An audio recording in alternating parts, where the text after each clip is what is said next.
Hello everyone. In the previous two videos, we studied about the errors, the performance characteristics, the basic definition, errors in measurement, and the types of errors, static errors, and how those errors can be avoided. In today's video, we'll be discussing about what are the sources of the errors and the different type of multi-ring, voltmeter, and ammeter. Usually, we'll be discussing about only the basic concepts. So, at first, we'll go. What is mean by what are the sources of errors?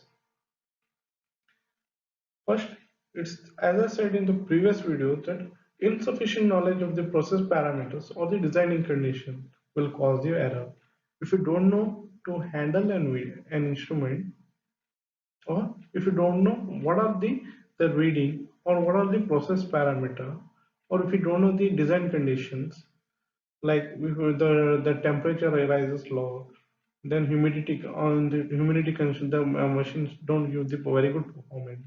So we have to be have very good knowledge of those things. If you don't have insufficient, if you don't have the knowledge, or we say it as if you have insufficient knowledge of any of the process parameter and design condition of any device, that will cause the main one of the main source of the error. Second one is the poor design. If you don't know how to design the things, for example, if you design a different value and you have implemented different value for instrument, for example, if you design it for 1K and you are using the instrument for a 10K, so then the readings will be very different. So that will cause again an error. So we need to be very sure what we design and what we implement. So next is the change in the process parameter, irregularities and upsides. For example, if your parameters are implemented and suddenly the change in the process parameters. For example, if you are planning to implement 1 volt, suddenly by mistake or anything, it is implementing 2 volts. So what is happening? The design and the process parameters get changed, and whatever the output is different what we are expecting. Is definite what we design what we get, but we design for one value and we get another value.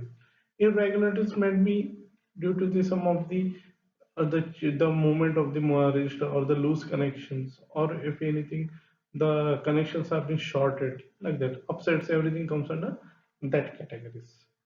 Next one is the poor maintenance.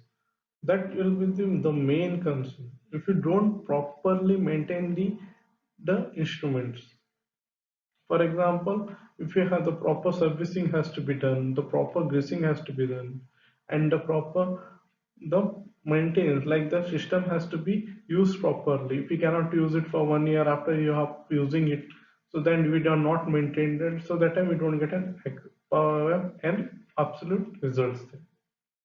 So proper maintenance is one of the must and should, else you will get a error. Another is that the errors caused by person operating the instrument or an equipment. For example, I am very used to the operating an instrument. For example, voltmeter, or you can it as a, for example, RPS. So I'm minutely changing the value, and I'm used to that instrument. I'm sliding slightly, point 0.1, point 0.2, point 0.3, like that. But one of my friend doesn't know. He comes and he suddenly tries to change it. The reading goes from 1 to 2, and the output will be sudden rise. And if you are trying to use it for 1.1, 1.2, so there will be much fluctuation because he is not used to the things. So what is the system is like in the ambiguity mode? What the values have been taken? So we ask what are the values have been taken, and if you're giving in values, it has to be for some static for some values. So sometimes the instruments will be like the values will be fluctuating, that you can display. You will be displaying in your the display section of your instrument. So we have to be very sure of selecting a person for using an instrument. So if you are very sure about it, use it, and you cannot use. I'm not saying that you shall not use, but the efficiency will reduce automatically.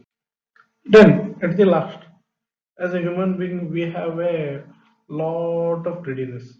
So we what we are expecting, we design it for 1 kilo ohm, and we can expecting we chalta hai, we can get it for 10 kilo ohms. But that mentality is not true. We have to be surrounded by one boundary. So for that purpose, we design things so that we doesn't get any errors or we doesn't get the instrument to be get harmed. What we do, we design it for 1K and we give high voltage or a high current we take. So what will cause saying that we think that it is a 10K. So what it so the high current flow or the fluctuation in the voltage definitely will harm the instrument. So for that purpose, we have to be limited this. For that purpose, we provide a tolerance level, a little less of by 10% or 10%, like that. Some tolerance level has to be kept.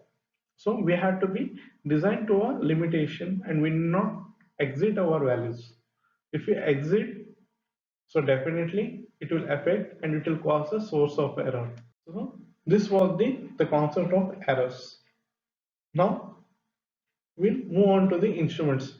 So, as I said, we'll be now thinking about or we'll be discussing about the multi-ring ammeter and the voltmeter.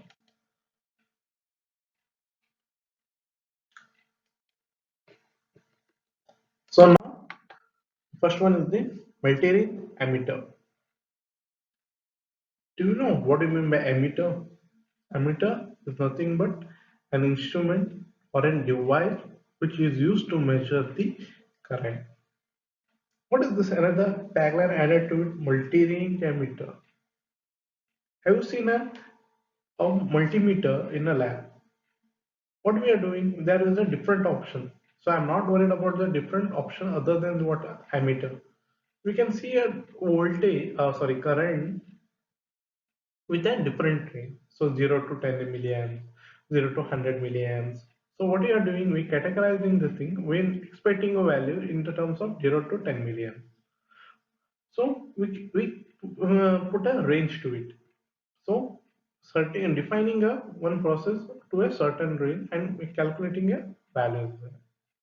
But here, so how to design a thing? Ammeter, you know that we need to measure the current with on the switch will get a whatever the current it is. But how we do design? Yes, so I'm here worried much about the DC ammeter.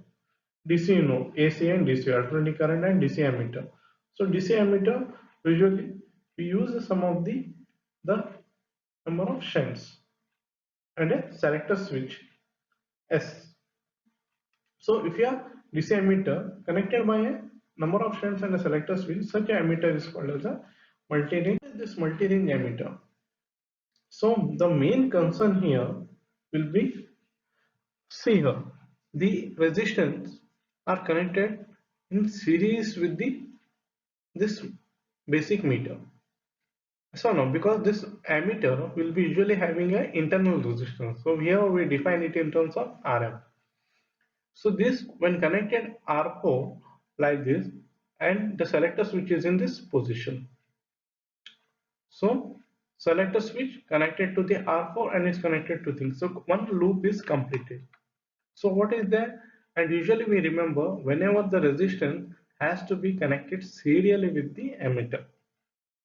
So when it is ammeter is connected serially with the resistance is connected serially with the ammeter, so that time the current flow occurs. So when this current flows, so that time readings can be taken. So here different ranges has been given. R4 when switch is with respect to R4 one range, another with R3 another range, R2 another range, and R1 another range. So this is what the basic circuit of the multi-ring ammeter. So you might have doubts. What do you mean by this shunt? Shunt is nothing but a resistance connected with this ammeter, which will provide a low resistance path. What is this low resistance path? Low resistance path will give the current to flow through it.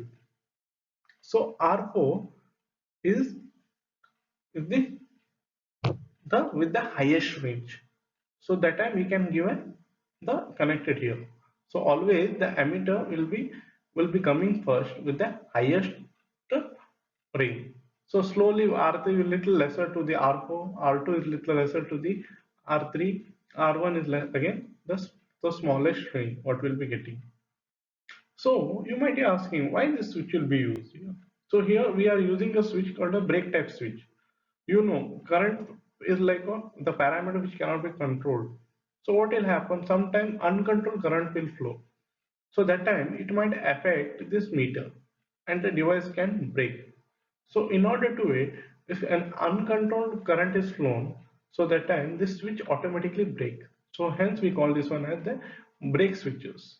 So for that purpose we'll be using here break switches. For that purpose, if any uncontrolled current is flown, so automatically the switch breaks before the changing it, or automatically it changes to the next position. So here whatever the shunts we are using is all are precise one, and the cost of such multi-range emitter is very high. So understood here the concept of multi-range emitter. So next, the multi-range emitter is done. Next one is the multi-range voltmeter. As the name suggests, the voltmeter usually used to measure voltage. So why?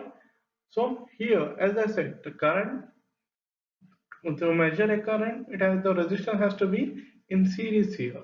Here, it has to be in parallel.